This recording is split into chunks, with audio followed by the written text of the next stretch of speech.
అగ్నిలో పుట్టిన అమ్మవారి గురించి మీకు తెలుసా? వేల సంవత్సరాల క్రితం జన్మించిన ఆ దేవి ఈరోజు ఎల్లమ్మ తల్లిగా కోట్లాది భక్తులను కాపాడుతోంది. మహారాష్ట్రలోని విదర్భ రాజ్యాన్ని ప్రసేనజిత్ అనే రాజు పాలించేవాడు. ఎంతో శక్తివంతుడైన రాజుకు సంతానం లేకపోవడంతో తీవ్ర బాధలో ఉండేవాడు. పూజారుల సూచనతో రాజు మహాయజ్ఞం చేశాడు. ఆ పవిత్ర అగ్నిజ్వాలల మధ్య నుంచి బంగారంలా మెరిసే ఓ పాప జన్మించింది. ఆమెను రేణుకాదేవి అని నామకరణం చేశారు. అగ్నిలో పుట్టిన కారణంగా ఆమెను అగ్నిజ అని కూడా పిలిచారు.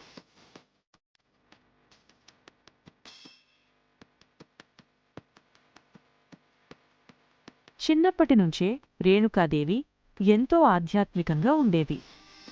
అన్ని విద్యలు నేర్చుకుని దేవీ పార్వతీ అమ్మవారి అవతారంగా అందరూ భావించారు.